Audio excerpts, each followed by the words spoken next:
Boa noite a todos. Sou a Fabiane, eu trabalho no marketing da FIA. Em instantes, vocês acompanham os casos da Básico.com e da Uncle Benz, na palestra Os Novos Desafios na Gestão do Marketing. Antes disso, para quem não nos conhece, e para conhecer um pouco melhor da nossa instituição, eu vou apresentar o nosso vídeo institucional.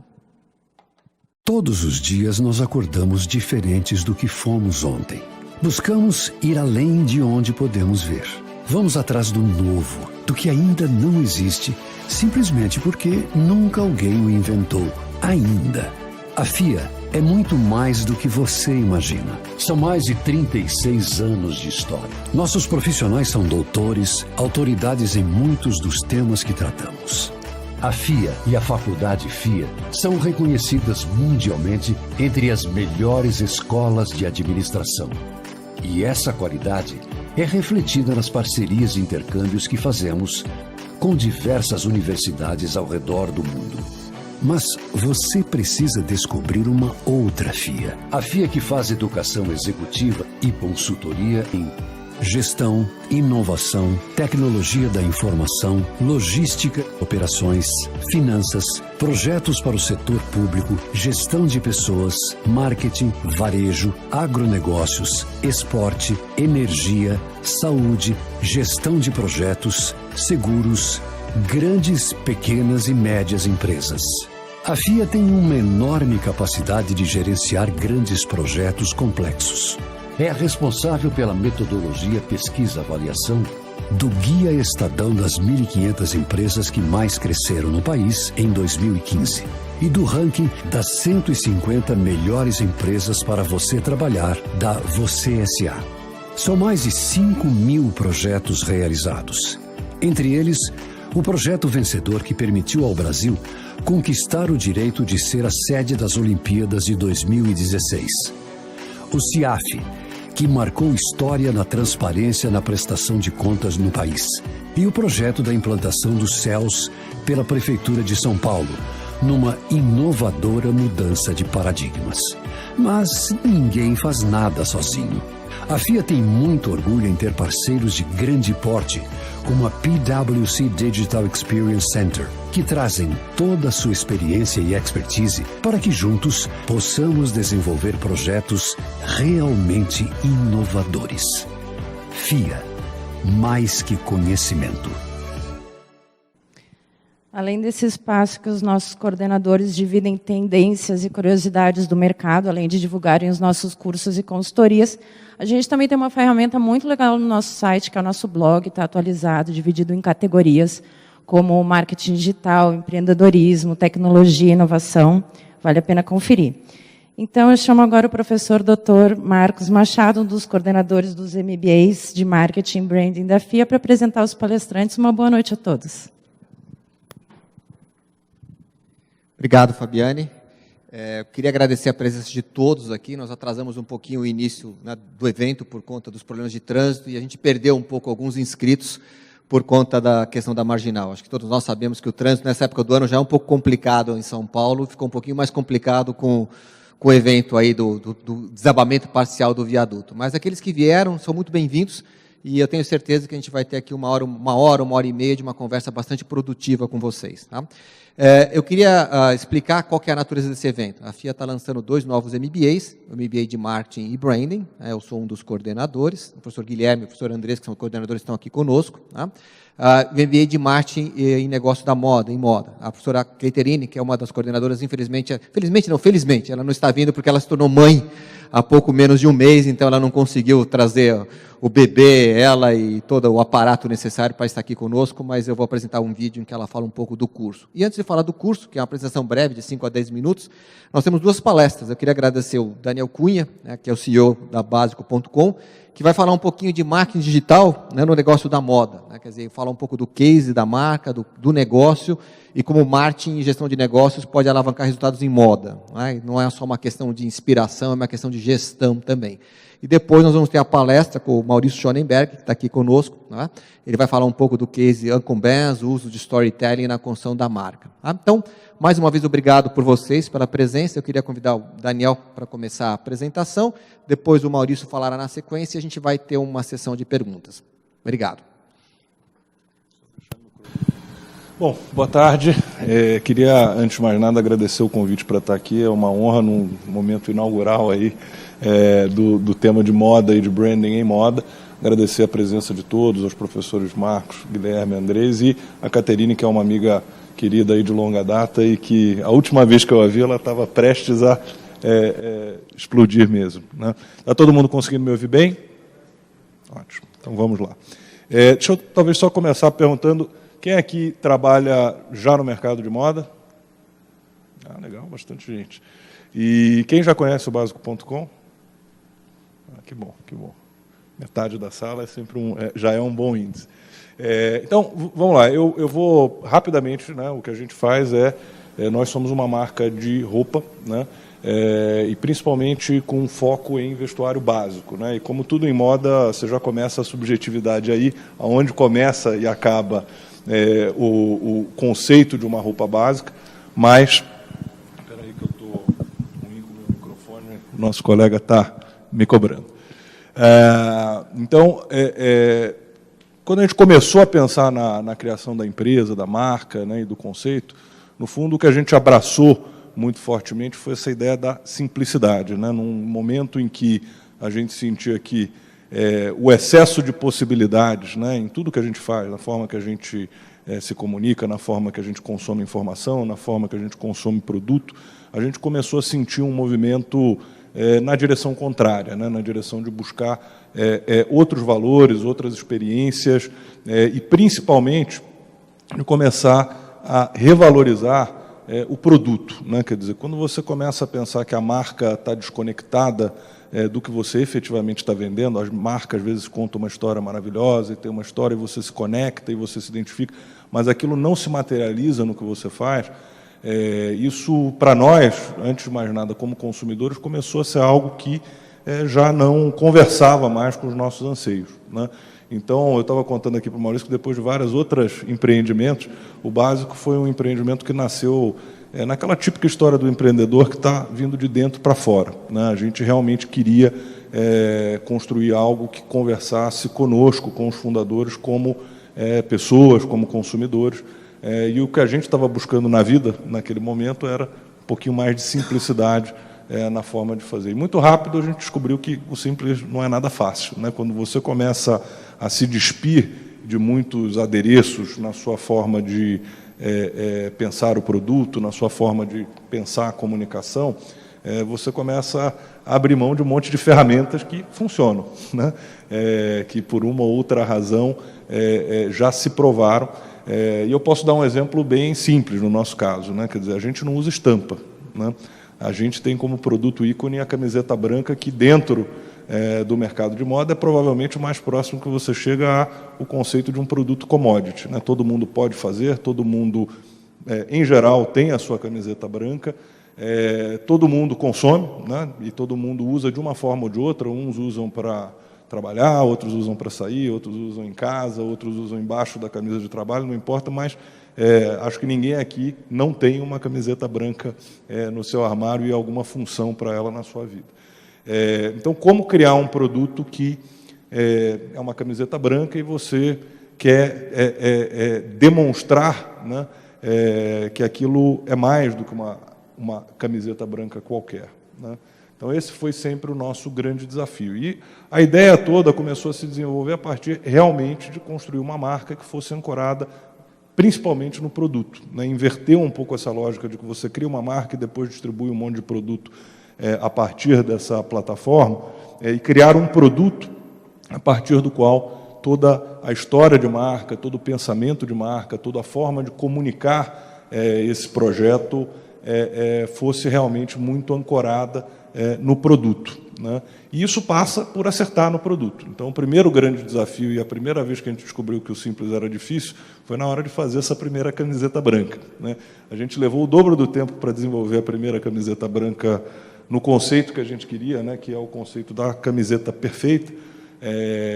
A gente levou o dobro do tempo que a gente levou para fazer todo o resto, para desenvolver um site que originalmente a gente desenvolveu do zero. Na época, a gente ainda não dispunha das plataformas que hoje existem mais prontas. Então, para criar o tipo de experiência que a gente criar, a gente teve que realmente fazer do zero. E essa camiseta, assim, foram incontáveis protótipos no Brasil, fora do Brasil. A gente acabou tomando uma decisão de produzir fora do Brasil, no Peru, que é um mercado para malharia fina, que é o que a gente se propõe a fazer, melhor preparado para atender, né, e gerar essa camiseta perfeita. E a partir daí, quer dizer, a gente começou realmente a ancorar toda a nossa comunicação em torno disso, né? E aí pensem, nós nascemos 100% online, né? Nós nascemos com um portfólio de produto que basicamente era uma camiseta branca, uma camiseta preta, algumas variações de gola, e eu estava comentando aqui com os professores que a primeira grande aprendizado que a gente teve é que entre o que a gente projeta, né, como valores de uma marca, né, e a capacidade de contar essas histórias e de materializar essa visão, tem um buraco muito maior do que a gente imaginava, né? Pessoas que vinham de vários outros setores de produto, mercado financeiro, pessoas inteligentes, pessoas com, né, uma visão do que queriam fazer, mas materializar essa história foi talvez o maior e o principal desafio que a gente teve como empresa, né? Eu brinco que é um pouco que nem futebol. A gente sabe como a gente quer ver os 11 caras jogar, né? Aquele futebol lindo. Todo mundo tem opinião durante o jogo do que está fazendo bem, o que está fazendo mal, mas fazer os 11 caras jogarem requer muita técnica e muita disposição a aprender, principalmente na conjuntura que a gente vive, que é um momento de transformação completo, né? Desde a forma em que o consumidor se conecta com marcas, compra, consome, e interage com a empresa, até todas as possibilidades que a gente dispõe e os novos desafios. Quer dizer, hoje, capturar a atenção é cada vez mais difícil num mundo onde você vive um quase excesso, né, de informação e de canais, e as histórias ficaram muito mais curtas, né? Hoje eu estava com um amigo publicitário que estava falando disso. Antigamente você contava uma história com calma, com 3 minutos. Hoje essa história tem que caber em 30 segundos, né? Então, a gente está vivendo um mundo de transformação e parte do desafio e parte do que torna isso muito excitante é não ter um playbook, né? Olhar e falar, cara, não tem ninguém muito fazendo o que a gente está fazendo, da forma que a gente está fazendo. Aqui no Brasil, por exemplo, talvez a Hering seja, né, a grande referência, com todo o mérito, quando você pensa em produto básico. Mas a Hering, há muito tempo, deixou de fazer só o básico, né? Ela abriu um outro vetor, começou a ampliar muito o seu leque aí de atuação, e a gente percebia um vazio e uma falta de referências e uma oportunidade de construir essa história do zero, né? O segundo grande ponto é que, para criar esse produto, não basta querer, né? A gente tem que conseguir criar uma equação que seja relevante no final do dia em termos de preço e valor para o cliente. E muito rápido a gente entendeu que tinha um nó aí, né? Porque no Brasil, quem trabalha em moda sabe disso, o canal preponderante de distribuição, até por sermos um país geograficamente gigantesco, é o canal de atacado, né? Qualquer marca, tipicamente no Brasil, tradicional, vai ter qualquer coisa entre 50% e 80% do seu volume distribuído via canal multimarca. Portanto, quando você pensa no preço final do produto, uma grande parte desse preço é direcionada à cadeia de distribuição, né? A remunerar o canal, a criar essa oportunidade, né, de amplificação da sua distribuição. Nós nascemos num momento onde esse canal já não era mais a única alternativa, né? Nesse momento de transformação enorme, e, portanto, com novas possibilidades de como pensar essa lógica. E a gente rapidamente entendeu que não dava para fazer tudo, não dava para fazer um produto realmente excepcional, e eu sempre tento ser muito transparente nisso, né? O nosso produto é incrível porque a gente adora, porque a gente sabe fazer, mas também porque a gente investe mais no produto do que, tipicamente, você veria num equivalente ou numa camiseta branca qualquer, né?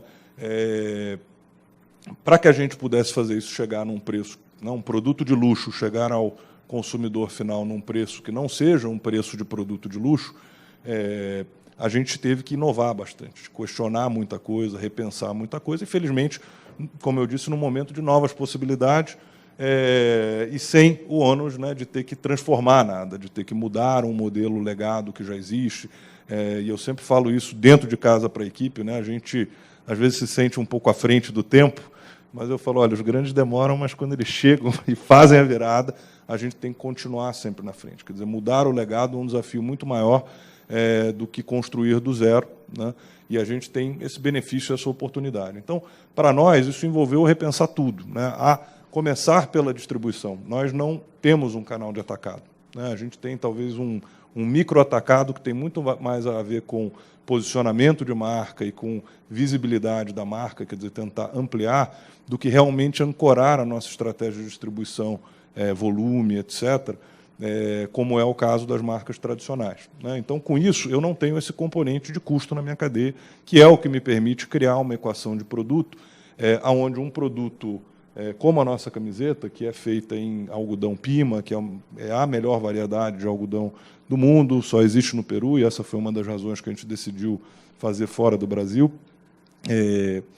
Para fazer isso chegar num preço que é essencialmente o mesmo preço que você vai pagar numa camiseta normal, boa, mas de um algodão muito menos nobre, a gente teve que mudar um monte de coisa no meio do caminho. A primeira foi essa: nós apostamos em canais diretos de distribuição, né? 98% da nossa venda é feita em canais proprietários nossos, principalmente no canal online, que é onde a gente nasceu, e nas nossas lojas físicas aqui em São Paulo e pop-ups que a gente organiza ao longo do ano em diferentes regiões do Brasil.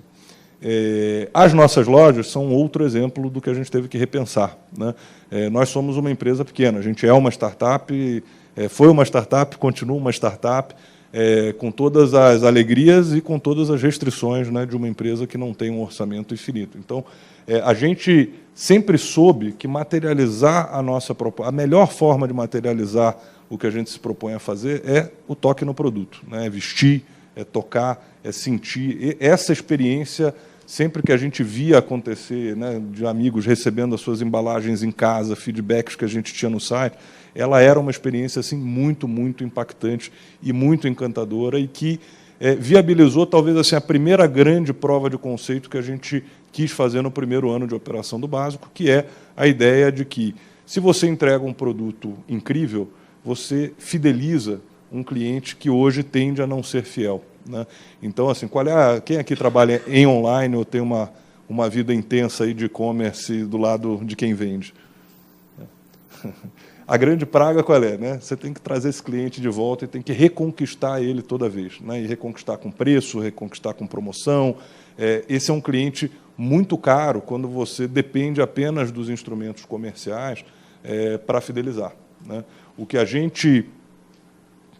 Eu estou sempre errando aqui o microfone, ele está de olho em mim ali. Se vocês não estiverem escutando bem, podem levantar a mão também, porque ele está ali atrás, eu às vezes não vejo. Então, a primeira grande premissa que a gente quis validar, porque sem isso nada do modelo pararia em pé, é isso: você entregou um produto incrível, esse cliente volta, esse cliente fica com você e tem o famoso lifetime value, né, saudável, que é o graal sagrado aí de todas as empresas que nasceram no online e operam nesse canal de forma preponderante. E a gente rápido percebeu que sim, né, que esse cliente, se você encanta e se você entrega um valor, né, que tem a ver com o preço, mas tem a ver com a experiência, com a embalagem, com como ele recebe, principalmente com a sua razão de ser, que no fim do dia é o produto, esse cliente volta e cria uma equação de fato saudável de relacionamento. Saudável do ponto de vista financeiro e saudável do ponto de vista emocional, porque esse cliente vira muito rapidamente um propagador e um embaixador espontâneo da sua marca. Então, essa aposta, ela sempre ela partiu dessa premissa, e essa premissa foi talvez a mais importante da gente validar. E, a partir daí, a gente muito claramente entendia que a gente tinha que criar um caminho para o físico, né? Vender uma camiseta branca e contar e tentar explicar tudo isso que eu estou falando aqui muito rapidamente para vocês sobre o que a gente quer fazer, por melhor que seja o trabalho, né, você não toca, é bidimensional, tem uma limitação, né, tem talvez uma dúvida maior sobre o que é que está realmente sendo entregue ali. Então, a gente começou a fazer pop-ups, testar diferentes coisas, mas toda vez que a gente parava para fazer conta, a gente falava, cara, a gente não consegue sustentar uma operação online. E por que a gente não consegue sustentar essa operação? Principalmente por estoque, né? A nossa capacidade como empresa pequena de gerenciar um estoque distribuído era uma, eu não diria uma limitação, mas era um medo que a gente tinha, né? De dar um passo maior do que a perna, de fazer algo que ia nos demandar um capital de giro adicional, que se a gente não operasse ali no limite, né, da eficiência positiva, a gente podia enterrar o negócio naquele momento. E aí a gente começou a ver modelos fora do Brasil testando novas formas de entregar essa experiência física. E pensar que hoje, com o consumidor que está cada vez mais acostumado a receber as suas coisas em casa, com a experiência típica do e-commerce, né, com essa experiência assíncrona e mais distante, talvez fosse possível a gente experimentar algo parecido. Então, as nossas lojas não têm estoque. As nossas lojas são um showroom, né? São como uma loja de carro, né? Você vai lá, você senta, você testa, você pode até sair fazer um test drive, mas depois que você fechar o pedido, você espera, né, o carro ser entregue, ou, no caso, na concessionária, mas, no nosso caso, em casa. E aí destravou um monte de coisa, né? A gente olhou e falou, é possível, vamos testar. Fizemos uma primeira loja nesse formato dentro do Hotel Maxud, com a ideia de não dar a cara a tapa cedo demais, né, e tentar, além dessa experiência, entender o quanto nós, como marca, já conseguíamos mobilizar esse universo que a gente tinha construído, né, de clientes em potencial que interagiam com a marca, quanto a gente conseguia levar esse pessoal para um lugar onde a geografia é conveniente, você está ali perto da Paulista, perto do metrô, tem estacionamento, tem tudo, então com todas as facilidades, mas que não é um lugar óbvio, é um lugar que você tem que decidir ir até lá para ver algo bem específico, porque fora a gente, quando a gente tinha a loja, não tinha mais nada no Maxud, depois foram abrindo outras coisas e foi populando de uma forma interessante, mas a ideia era essa, era tentar validar a reação do cliente, né, essa experiência diferente de consumo, e, ao mesmo tempo, tentar entender o quanto a gente conseguia mobilizar para que a gente pudesse explorar um caminho de varejo alternativo, né? Porque a gente não tinha nenhuma segurança de fazer um movimento, por exemplo, ter uma loja dentro de um shopping center, né? Ou num ponto de alto tráfego naquele momento. Então, não adiantava eu provar algo, né, onde o tráfego já está construído que eu não conseguisse depois replicar. Então, o importante para nós era entender se, num ponto não óbvio, né, e que, portanto, é um ponto com custo fixo mais barato, né, com contratos mais flexíveis, com a cara de algo que a gente estivesse disposto, né, a apostar, se aquilo tudo funcionava de uma forma positiva. E daí nasceu uma experiência que, no fundo, não tinha, talvez, o propósito de inovar por si próprio, mas, ao resolver problemas muito práticos que a gente tinha de como fazer outros anseios, né, nascerem e se materializarem, a gente acabou gerando uma percepção de estar inovando no formato de distribuição. E, de fato, nós não fomos os únicos, nem os primeiros, mas até hoje são poucas empresas e, na semana retrasada, acho que o primeiro grande varejista de moda a fazer algo num formato parecido foi a C&A,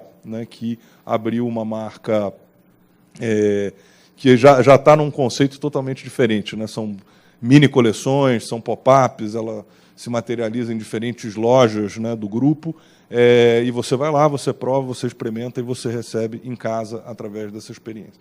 E, a partir daí, garantir que essa experiência tenha função, né? Então, assim, pensar que cada loja, se o papel dela não é ser conveniente, porque, de fato, você fala, olha, em alguns casos é conveniente, você não quer sair com a sacola, né? Mas, no fundo, a gente sempre teve muita clareza que a gente estava resolvendo um problema nosso e que, para muitos clientes, poderia gerar um desconforto, um estranhamento, para alguns casos de uso muito práticos, né? Se for, acabei de sujar a minha camisa e queria sair com uma camisa nova, não dá. Então, você tem uma quebra de experiência, de fato, e a gente sempre entendeu que a gente precisava compensar isso pensando muito na experiência, algo que também sempre teve muito próximo ao DNA de tudo que a gente fazia, desde pensar a embalagem. Então, a nossa embalagem foi desenvolvida dentro de casa, uma embalagem pensada para uma experiência de e-commerce, para que ela seja bonita, para que ela seja reconhecível, para que ela seja muito fácil de abrir. A própria embalagem funciona como uma embalagem de logística reversa, então ela funciona como uma comunicação de que, olha, no fim do dia eu quero que você entenda assim, ninguém quer trocar produto, mas se você ligar aqui para trocar, essa experiência vai ser uma experiência muito tranquila e muito suave, porque a gente já pensou nela, e inclusive a embalagem que você já recebeu já está preparada para ser parte da solução desse inconveniente. A gente criou um outro exemplo, né, de como transformar, às vezes, coisas meio simples em experiência. Em roupa faz muita diferença ter a alma, né, na hora que você dobra, principalmente camisa. A alma é aquela cartolinazinha que você usa para dobrar a camisa para ela chegar montadinha. E isso em e-commerce é mais importante ainda, porque, né, sacode de caminhão, passa por 400 mãos até chegar a você. Se não tiver bem armado, vai chegar uma camiseta linda, toda embolada na sua casa. E, obviamente, não é essa a experiência que a gente quer transmitir. Ao mesmo tempo, a ideia de simplesmente botar uma cartolina dentro da camiseta nos parecia, né, fora o desperdício de papel sem nenhuma função relevante de fato, algo aquém do que a gente queria, né, como consumidor. E aí a gente criou posters, né? Então, é um pôster que, de um lado, tipicamente vai ter um trabalho de algum artista que foi parceiro, que cedeu esse trabalho para a gente, é um colecionável, e hoje a gente teve, foi muito bacana, outro dia a gente montou uma exposição desses trabalhos que foram cedidos para nós e foram impressos, né, num pôster de papel bem simples. A gente deu um tratamento realmente nobre e fez em uma das nossas lojas uma grande exposição, reunimos todos esses parceiros que apoiaram a gente e criamos esse pôster, e do outro lado informações de cuidado da sua roupa. E daí surgiu mais uma descoberta muito interessante, né, e que eu acho que tem muito a ver com o tema aqui de branding. A gente descobriu muito rápido que tem um conceito em tecnologia, né, que é o conceito de arquitetura aberta, né, e de você abrir os sistemas para que a construção das aplicações seja compartilhada e distribuída, né. E a gente tinha um pensamento dentro de casa de fazer tudo, né? A gente quer fazer tudo, a gente quer produzir, a gente tem que nascer com a ideia, a gente tem que produzir a imagem, a gente tem que fazer o visual. E o seu estoque, a sua capacidade, principalmente numa empresa pequena, de gerar conteúdo, e principalmente conteúdo interessante, relevante, continuamente, né? Porque na internet volume faz diferença. Você não tem um outdoor que vai ficar 2 meses na rua, né? Você faz uma história que dura uma semana, e na semana que vem você tem que se reinventar de novo, você tem que estar chamando atenção, destacando com coerência nessa história, mas de uma forma que seja realmente bacana. E quase sem querer a gente foi descobrindo que uma das formas de fazer isso é pensar em construção de marca, e principalmente na construção das histórias dessa marca, de uma forma aberta, análoga à arquitetura aberta, né? Então, nós começamos a pensar no nosso pôster como uma tela em branco, e daí a gente começou a pensar na nossa camiseta como uma tela em branco, e daí a gente começou a pensar na nossa marca como uma plataforma. E, curiosamente, a gente foi descobrir que isso era super relevante para quem produz conteúdo, porque hoje, para os fotógrafos, para os artistas plásticos, para os músicos, para os escritores, o grande desafio é como é que eles chegam até vocês, né? Não tem mais aqueles pontos de referência, o segundo caderno, né? Bom, eu sou do Rio, aqui é o caderno B, ou a Folha Ilustrada. Esses canais se dissiparam muito, né? E as pessoas não têm muita clareza de como fazer mais, por onde que eu, né, levo e mostro o meu trabalho num mundo de excesso de informação. As marcas podem ser uma plataforma, e ao se proporem a trabalhar como plataforma, a gente pode também enriquecer muito as nossas histórias. Então, acho que esse foi talvez o grande aprendizado e a grande força motriz que nos permitiu, dentro de uma visão do que a gente queria fazer, criar um leque, né, de caminhos de comunicação muito interessantes. E pensar que, assim, cada uma dessas experiências tem que ser impactante, né? Fazer algo por fazer algo porque, né, a gente estava agora, hoje, discutindo Natal, né? Natal, será que a gente quer entrar realmente na comunicação natalina, né? Quer dizer, só por fazer Natal não vale a pena. Se a gente não achar um conceito, né, que todo mundo que estava naquela sala saia emocionado e pilhado, etc. Você pode até fazer, mas não vai sair bom. Não vai sair bom porque as pessoas que estão fazendo não se encantaram. Se você não se encantou, não tem jeito. Não vai ficar um negócio incrível, não vai ser algo que marca. Você pode até, por via da força bruta, do dinheiro, do orçamento, gerar visibilidade, mas aquela história não vai ficar. E num mundo onde, né, a gente está impactado por uma enormidade de canais de informação, experiências, O grande desafio que a gente sente hoje é esse, é como se destacar. E para uma empresa que tem restrições e que tem, né, o orçamento de uma startup, essa tem que ser a mágica, né? A gente não vai conseguir brigar por força bruta com as marcas, a gente não tem as mesmas capacidades. Então, cada oportunidade de comunicação que a gente tem que ser algo realmente pensado para ficar na sua memória, para ficar na sua experiência, para ficar no seu sensorial, e ser realmente surpreendente do começo ao fim, né? E quando eu falo de comunicação, eu estou falando, né, do que a gente tipicamente considera, né, as nossas plataformas de marketing, de publicidade, etc., mas também de todos os pontos de contato. Então, cada uma das nossas lojas, eu não tenho um projeto padrão de loja. Cada loja, a gente trouxe um arquiteto que tinha a ver com aquele local, com aquele espaço. As lojas são bastante diferentes entre si, seja pela natureza do espaço que a gente ocupou, seja pela mão de um arquiteto, e essa ideia da tela em branco se traduziu também para as lojas. Então, acho que assim, eu queria dar esse resumo muito rápido do básico, e a Caterine, ela tinha me provocado, como a gente está a um dia do dia D, né, do famoso Black Friday, contar um pouquinho sobre a nossa ação de Black Friday, né? E, desculpa, eu queria terminar dizendo assim, é muito importante fazer com amor, né? Fazer com vontade e fazer com amor, e isso é algo que eu tenho muito orgulho de que a gente construiu no Básico. Cada uma das pessoas que trabalha no Básico.com tem muito orgulho, né, do conjunto do que a gente bota para fora e das partes, né? A gente tem muita consciência de que não adianta ter uma grande ideia e um pedaço dessa execução sair ruim. Então, por exemplo, todo o picking and packing da empresa é feito dentro de casa, porque como o nosso principal ponto de contato é a caixa, né, para 80% dos nossos clientes que não estão em São Paulo ou não frequentam as nossas lojas físicas, é o momento, quando você recebe a caixa, eu quero que aquilo esteja impecavelmente dobrado, tem o cheirinho que a gente desenvolveu no Peru, tem o pôster, tem todas essas coisas, e a gente mantém isso integrado ao resto do escritório para que um respire o outro, né? Para que quem está pensando na comunicação esteja vivendo essa dinâmica que é onde a gente materializa e vice-versa, quem está vivendo essa dinâmica e num trabalho que às vezes é meio maçante, brutal, né, de estar empacotando e organizando e na correria, infelizmente nessa época com, né, mais correria ainda, a gente quer que essas pessoas entendam, né, o quão importante essa parte do trabalho é na vida e na experiência final do cliente com a marca, tá? E aí eu vou falar um pouquinho rápido do nosso Black Friday, tá?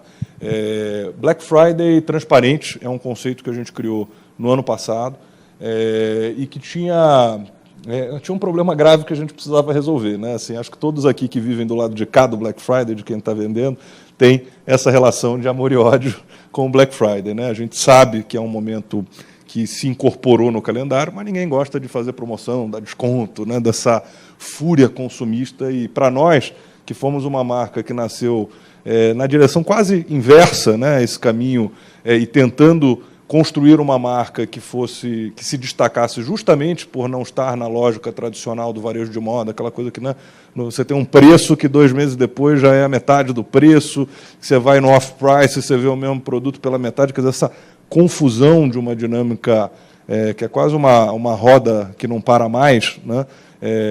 Para nós era mais difícil ainda. Então, assim, o mau humor nessa época do ano dentro de casa era um negócio terrível, né?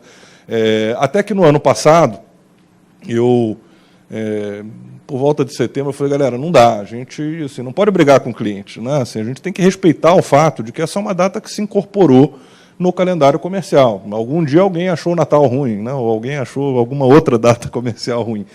Agora, Black Friday a gente pode achar horrível, a gente pode preferir que ele não exista, mas ele é parte do calendário. E mais, a gente já tinha percebido isso no ano anterior, as pessoas estão usando o Black Friday para as suas compras de Natal.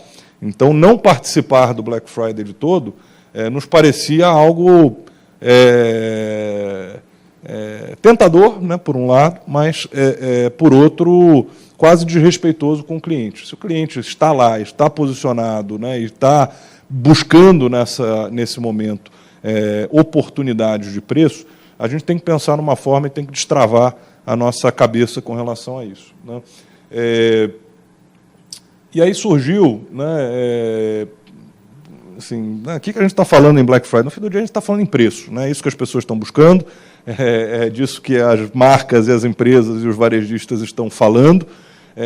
E a gente tinha um outro desafio que a gente queria que é permanente, que é um pouco disso que eu falei, é comunicar valor, né? Tentar mostrar o que tem por trás dessa camiseta branca que faz com que ela seja de fato especial, né? E de um lado você tem um trabalho que é sensorial, que é proporcionar a experiência de contato com o produto, do outro tem a comunicação, vamos dizer, mais emocional, como é que você envolve, né, o cliente nesse pensamento, nessa história, nas possibilidades que esse produto proporciona. E um outro é falar, e algo que, felizmente, os clientes estão cada vez mais interessados e curiosos, e, em alguns casos, exigentes, é entender o que tem por trás da construção de valor desse produto e da construção do preço final desse produto, né? E a gente já tinha exercitado essa ideia muitas vezes, mas a gente sempre tem uma comunicação muito árida, né? Você vai falar de custo, você vai falar de fabricação. Os clientes não pareciam estar assim, realmente interessados em fazer isso a qualquer momento ou em qualquer contexto. A gente já tinha feito pequenos experimentos com um engajamento menor do que a gente gostaria. Então, surgiu essa ideia. Por que a gente não aproveita o momento que está todo mundo pensando em preço e buscando preço para falar de valor, né? E aí a gente criou uma lógica que basicamente quebra a nossa estrutura, né, de formação de preço e oferece ao cliente a opção de escolher o seu preço, o preço que ele quer pagar naquele produto. E, lógico, a gente não fez isso com nenhuma ilusão de que, né, tendo o terceiro preço disponível, a opção fosse pelo primeiro. O que a gente queria era, já que vamos dar desconto e já que as pessoas estão buscando isso, vamos aproveitar para, de uma forma sintética, então não é que você vai ter que ler um textão, até tem o textão, se alguém tiver interesse depois, mas de uma forma muito sintética, explicar como é que a gente forma preço, né, e por que a gente é uma empresa que trabalha muito pouco com o mecanismo de desconto no nosso calendário usual. Então, o conceito é muito simples. A gente tem o nosso preço de lista, a gente tem um preço intermediário, né, que é tipicamente o que você vai ver quando a gente faz alguma ação promocional, últimas peças, etc. E que a comunicação esse produto ele não tem lucro, ele não tem margem para a empresa, né? Ele cobre os nossos custos de produção, os nossos custos de operação e os nossos custos básicos de equipe, né? De como é que a gente faz toda essa produção e operação chegar de uma forma encantadora até o cliente. E a gente abre o terceiro preço, que é o nosso preço de custo de verdade, né? Quer dizer, é o preço do custo do produto mais as operações essenciais que fazem o produto chegar até o cliente. Então, picking, packing, logística, mas ele não cobre sequer o nosso custo de equipe, né? Os nossos overheads e menos ainda a nossa margem de rentabilidade. Então, ao construir essa comunicação, mudou tudo, né? A gente abraçou esse tema e a gente abraçou e a gente transformou o Black Friday num Black Month. Então, a gente começa tipicamente no começo do mês, abrindo alguns produtos, né? Nesse ano, a gente fez uma experiência um pouco diferente, que foi abrir só 2 preços para alguns itens nas primeiras semanas, né? E a gente vai aumentando né, e seguindo um pouco também o ritmo do cliente, que vai, né, o tráfego vai aumentando, a intenção de compra vai aumentando, até que no Black Friday a gente tem quase 100% do nosso portfólio por um curto espaço de tempo disponível nesse terceiro preço, que é o nosso preço de custo.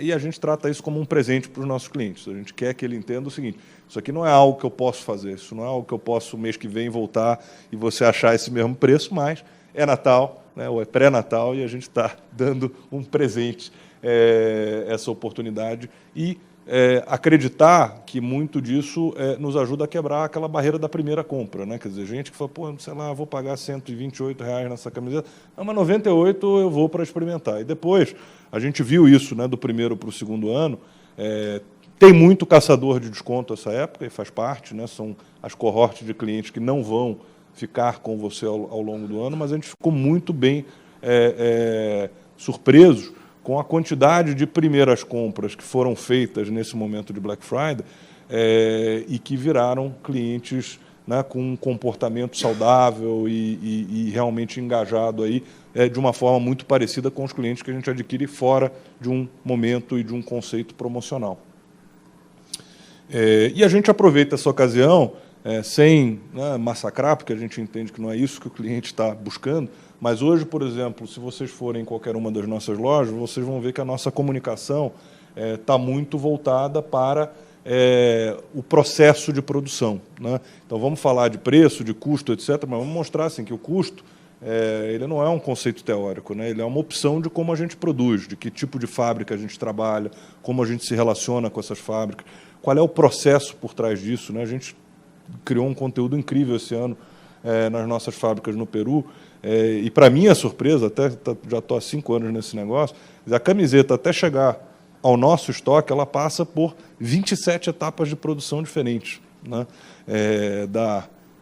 Da colheita do fio, até a fiação, até tecer a malha, tingir a malha, cortar a malha, quer dizer, são 27 etapas de produção envolvendo centenas de pessoas no processo, né? Então, poder contar essa história, de novo, de uma forma que seja bacana, que seja interessante, é uma grande oportunidade também nesse momento em que a gente quer falar de valor. Então, quando está todo mundo falando de preço, a gente está realmente tentando falar de valor, de como se constrói valor, de que valores a gente traz como marca, né? Então, o que fazemos, como fazemos e, principalmente, com quem fazemos, né?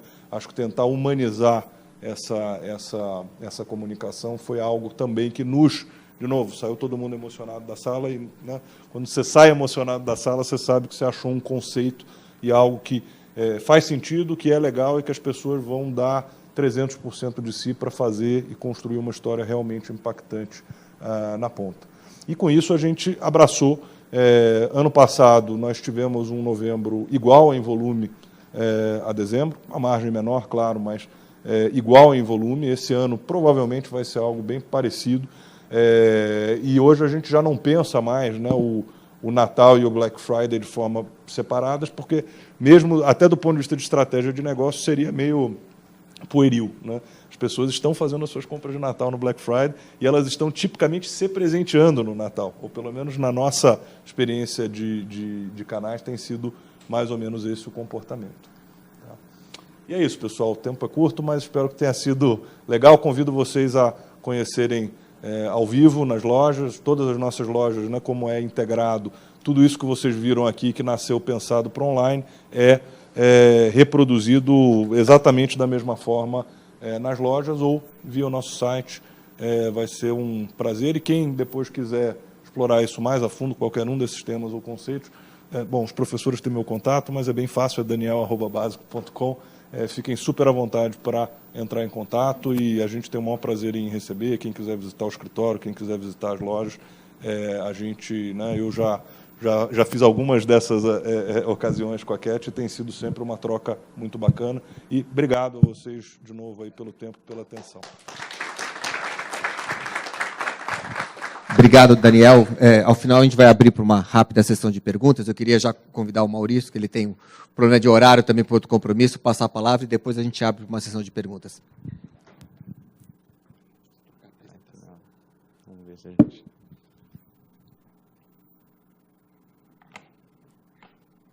Posso fechar de repente aqui? Acho que aqui no PowerPoint talvez.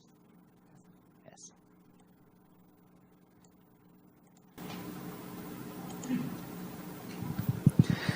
Obrigado, Marcos. Inspiradora a apresentação, obrigado.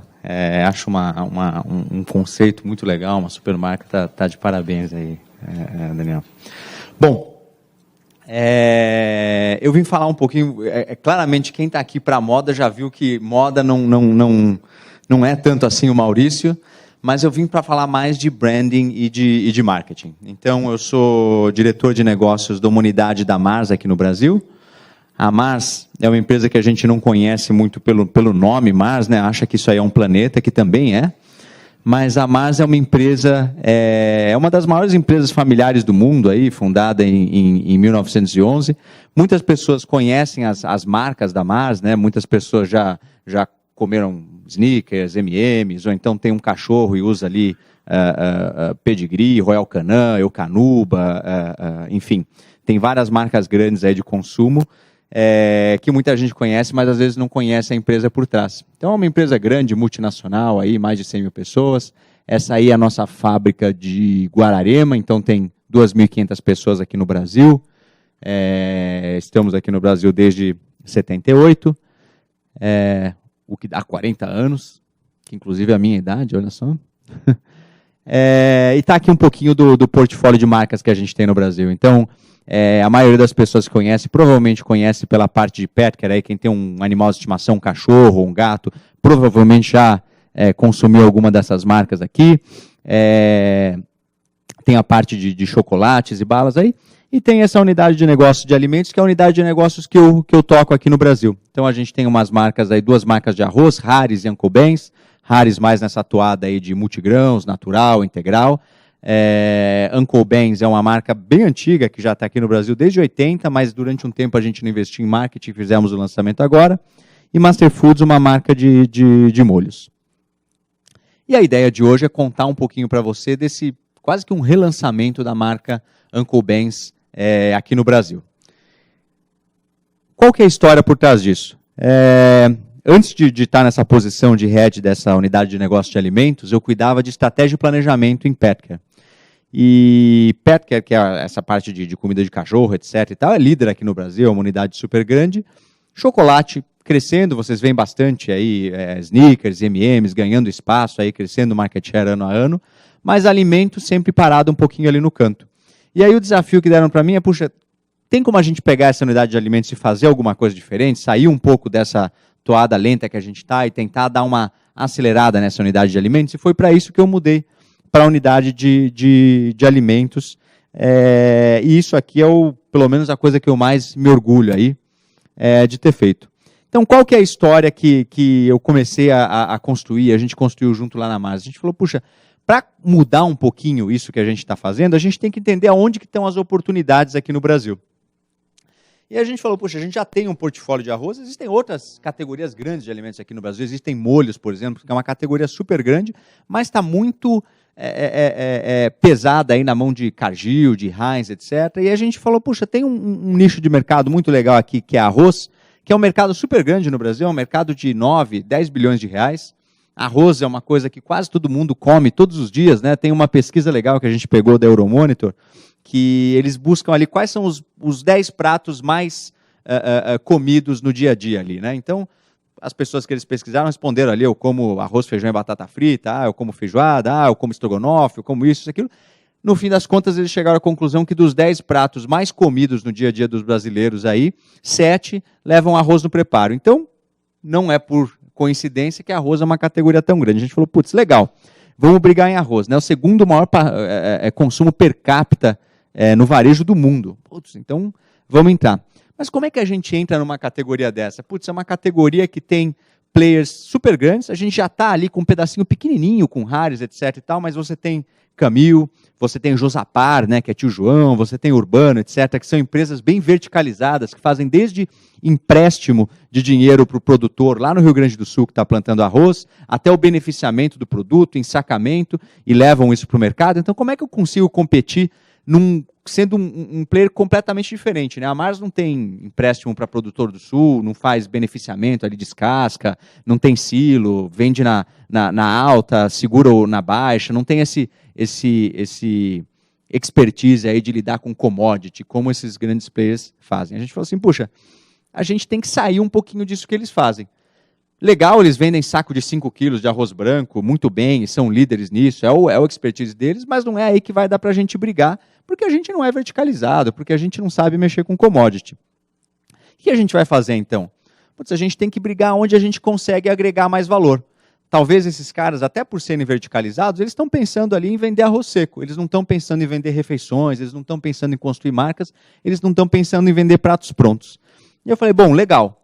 O que a gente tem no portfólio global de pratos prontos? Putz, temos ali em arroz já o arroz pré-cozido, que é uma coisa grande em outros lugares do mundo, mas aqui no Brasil não existe. E a gente falou, bom, vamos trazer um container desse negócio aqui, trabalhar um pouquinho como uma startup, colocar em 3 praças ali no Sul, Curitiba, Florianópolis e Porto Alegre, e experimentar para ver se vende ou não. E a gente fez esse piloto em 2016, a gente levou para Curitiba, Porto Alegre e Florianópolis. Então, em Curitiba, a gente usou um pouquinho de mídia, construiu um plano ali com o Almap, que é a agência que a gente usa, e colocamos alguma coisa ali de comunicação, desde os táxis, que lá são laranja por coincidência, e casam muito bem para colocar alguma coisa, até outdoor, TV, digital, etc. Aí em Florianópolis a gente falou, puxa, é um produto novo, como o consumidor se comporta em relação a preço disso? Então vamos fazer promoções de preço e variar aí de R$ 4 a R$ 8 para ver como é que o consumidor se comporta com variações de preço do produto. Compra mais, compra menos, deixa de comprar, compra só quando está na baixa, ou por ser um produto novo ele não tem uma sensibilidade de preço tão grande, não sei. Testamos isso em Florianópolis. E em Porto Alegre a gente simplesmente pôs o produto na prateleira, a gente usou aquilo ali como célula de controle. O piloto foi super bem, a gente descobriu aquilo que a gente já imaginava, que no fim das contas, quando você está falando de uma categoria nova, o consumidor não tem muito com o que comparar o preço. Ele até pode falar, puxa, o arroz pronto é mais caro do que o arroz seco. E de fato é. Agora, ele é 50% mais caro? Será que ele deveria ser 60%, 80% mais caro? O dobro? Não sei. E o consumidor, no fim das contas, mostrou que ele também não tem uma sensibilidade muito grande. É claro, se você passa de alguns, não dá para vender isso aqui por R$50. Não, ninguém vai comprar. Mas, dentro de um intervalo ali de preço, a gente viu que não mudava muito a vontade que o consumidor tinha de comprar o produto. E que o que fazia a diferença mesmo era a comunicação. E aí, esse foi o mote que a gente pegou. A gente falou, puxa, a gente precisa contar a história dessa categoria para o consumidor, porque quando a gente comunica, a coisa acontece. Legal. Então, vamos falar de comunicação. Qual que era o desafio?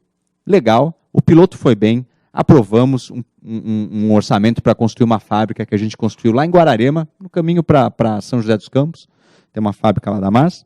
Então fizemos ali a linha de arroz pronto, que é uma autoclave, você tem que cozinhar esse negócio no vapor e tudo mais, bem legal. Mas a gente falou, olha, os consumidores, e a gente aprendeu isso aí quando a gente estava fazendo o piloto, ele não está acostumado a comprar arroz assim, ele come arroz todo dia, mas ele compra arroz seco, cozinha, guarda na geladeira o que sobrou, etc. E tal. Esse é o hábito de consumo do brasileiro, então eu preciso explicar para ele. Segunda coisa, uma vez que eu explico que esse negócio vem pronto num saco, ele fala assim, a comida que vem pronta é porcaria, né? Porque ou tem gosto de isopor, ou tá cheio de sódio, tá cheio de corantes, conservantes, etc. Então tinha mais uma barreira a romper aí. E foi até uma barreira que a gente trabalhou muito no produto. Porque a questão de corantes, conservantes não tem. Esse produto, ele basicamente você pega um saquinho ali, joga o arroz dentro, joga cebola, alho, ou tempero que você quiser colocar, fecha ele, que é uma caldeira gigante ali, você cozinha esse negócio durante 40 minutos, um pico de temperatura ali de 120 graus, ou seja, basicamente você mata tudo que tem de bactéria ali dentro. Como ele fica fechado, ele tem um tempo de vida de prateleira ali, sem estragar, porque ele está fechado e tudo que tinha de bactéria ali morreu. Então você não precisa trabalhar, ter corantes, conservantes, nem nada. O que você tem aí de desafio é reduzir a quantidade de sódio, gordura, etc. E tal. Então a gente trabalhou bem a receita, sabendo que isso aqui seria uma barreira no Brasil, para ter níveis bem aceitáveis aí de sódio, entre 17% e 18%, aí, talvez 22% nos risotos, do que você pode consumir diariamente ali, por porção, que acho que está legal, especialmente para um prato pronto, está bem legal. A gente tirou, tem 0 de colesterol, 0 de saturado, então ficou um produto legal, mas, de novo, não é o que o consumidor acha a hora que você conta que é um produto pronto. Quando você não chega, pelo menos a gente que é uma indústria de bens de consumo que depende, diferente do Daniel, que consegue chegar direto no consumidor final, a gente depende muito do varejo. E claro, você tem que convencer não só o consumidor final a comprar o produto, mas o varejo também a te dar uma exposição legal desse produto. Se ele colocar na prateleira mais alta do corredor ali do fundo, por mais que você consiga contar uma história para o consumidor não vai achar o produto. Então, não adianta muito. E aí você tem um varejo ali que está muito acostumado a comprar commodity, ele quer saber quanto que é o preço do saco 5 quilos para ele comprar 50 carretas fechadas por 8 milhões, mas a hora que você vai falar, não, putz, você não vai comprar 50 carretas fechadas desse produto, você vai comprar 3 pallets. Você não vai comprar 10 milhões por compra, você vai comprar 200 mil, 100 mil. O cara que compra isso aqui fala, não, eu quero falar com a Camil ali de 10 milhões, 100 mil, 3 pallets, eu nem sei onde é que eu enfio 3 pallets. Então é uma conversa completamente diferente. E a gente tinha um desafio também, que apesar da gente ter testado bastante mídia lá em Curitiba, o preço da mídia no Brasil aqui é muito alto, especialmente quando você conversa com o pessoal do Global, eles falam, vocês estão loucos, pagar esse preço aí para estar na Globo ali? Você fala, não, é que a Globo tem um alcance muito grande mesmo, mas é o que custa, não tem uma mídia tão dispersa assim aqui no Brasil, então tem um preço de mídia muito alto. E estava o desafio na mão aí, como é que a gente contava uma história legal com todas essas barreiras aí, de um produto que depende de uma história para ser vendido.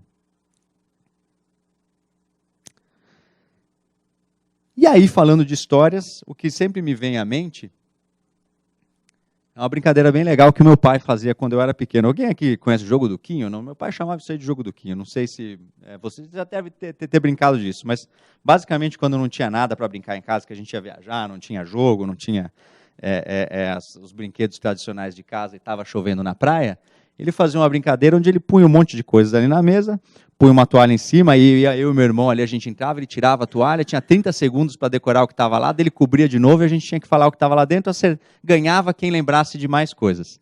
Então o jogo era basicamente assim, ele tirava a toalha, tinha umas coisas ali, e aí ele deixava ali uns 15 segundos, alguma coisa assim para a gente olhar, e aí ele punha a toalha em cima e perguntava assim, quantas dessas coisas vocês conseguem se lembrar?